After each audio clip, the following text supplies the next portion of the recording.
Bismillahirrahmanirrahim. This is Dr. Aisha. Topic of this lecture is about the cyclic GMP and guanylyl cyclase. In previous lectures, both the lectures they were concerned about the receptors and G proteins and their effector molecules. Among the G protein, the classification about the effector molecules like the adenylyl cyclase, the guanylyl cyclase is also very important. The guanylyl cyclase is just like the enzyme adenyl cyclase as it produces the cyclic GMP. What is cyclic GMP? It is the cyclic form of GMP, because in this structure the ribose is bound cyclically with the single phosphate molecule, while on the first carbon adenine or guanine, any of the nitrogenous base can attach. In the case of guanylyl cyclase, as its name shows, it acts on the GTP and converts or forms the cyclic chain. The activation of cyclic GMP or the activation of guanylyl cyclase, it takes place by the signal molecules like nitric oxide, guanylene, atrial natriuretic factor, and many other things. So guanylyl cyclase is made of three components. One is N-terminal ligand binding domain, TMD of alpha helicals, C-terminal domain of enzymatic activity. In endothelial cells, the cyclic GMP molecules are produced in response to nitric oxide. It is the one of the example of cyclic GMP.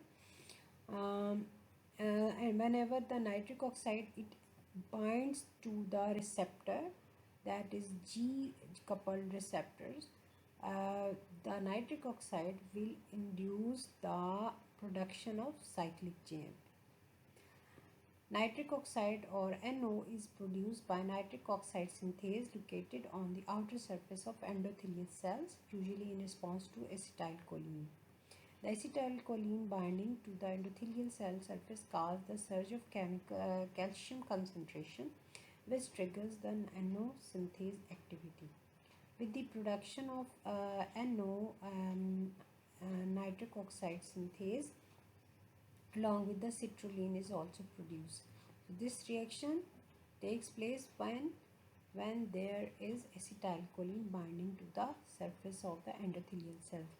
In return, the NO, the nitric oxide, in turn diffuses across the plasma membrane and stimulates guanylyl cyclase, which forms the cyclic GMP.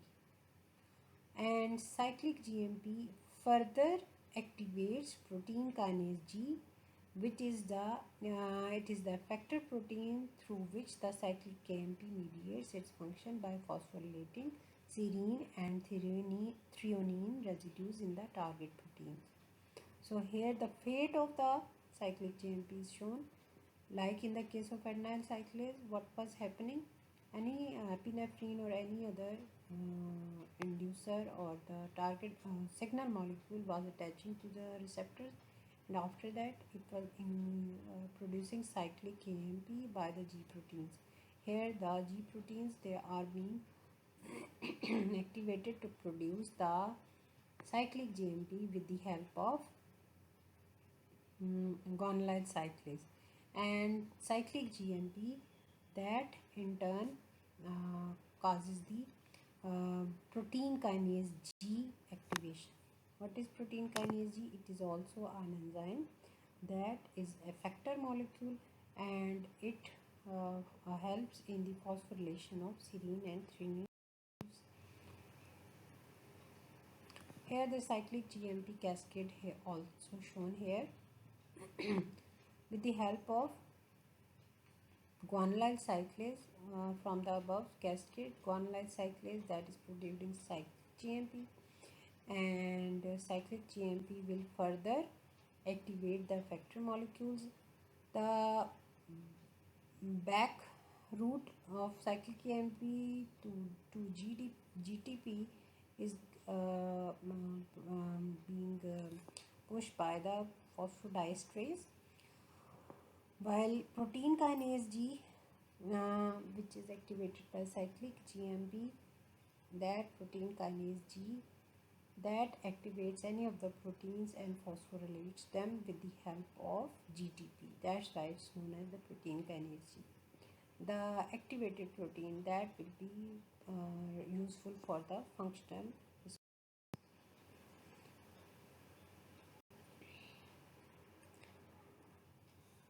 What are the main effects of cyclic GMP in different tissues and especially in the intestine? For example, guanylate, an intestinal peptide that activates a similar receptor GC in the PM to produce the cyclic GMP molecules.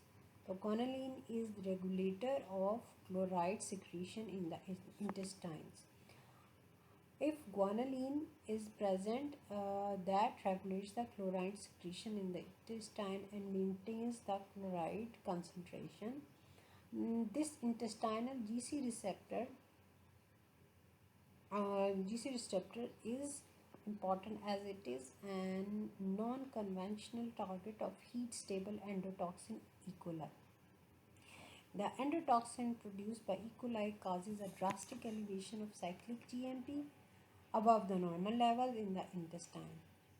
When it causes the release of elevation in the cyclic GMP, that will increase the increased chloride secretion and consequently decreased reabsorption of water by the intestinal epithelium, leading to the diarrhea. One of the effects of cyclic GMP that being elevated by the E. coli to produce diarrhea.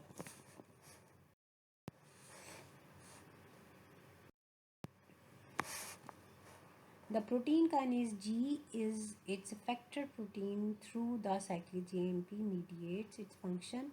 It is a single polypeptide possessing both catalytic and regulatory domains of the enzymes.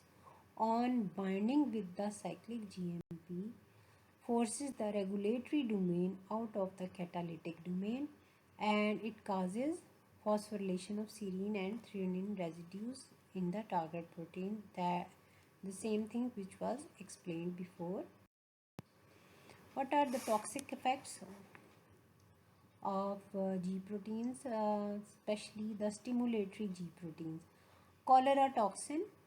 Cholera is the disease in which the bacteria they produce the cholera toxin that catalyze the covalent modification of G protein stimulatory. ADP ribose is transferred from NAD to an arginine residue at the GTPase active site of GS. ADP ribosylation prevents GTP hydrolysis by GS, and the stimulated G protein is permanently activated, which causes the excessive loss of water by diarrhea.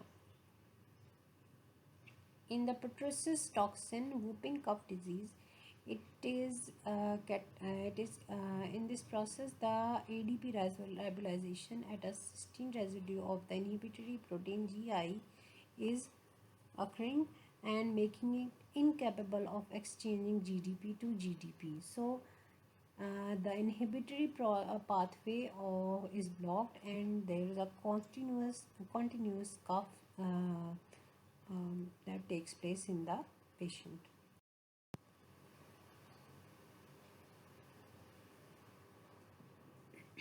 Hormonal regulation of cellular processes through cyclic GMP or protein kinase A. It is also the one of the examples that of the protein kinase A and cyclic GMP process that are already shown.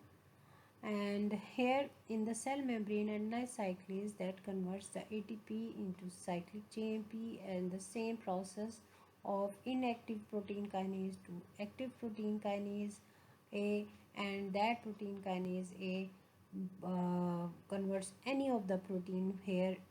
That protein can be an enzyme or anything. In the presence of magnesium ATP, the kinases they phosphorylate that protein and produce the required physiological effects.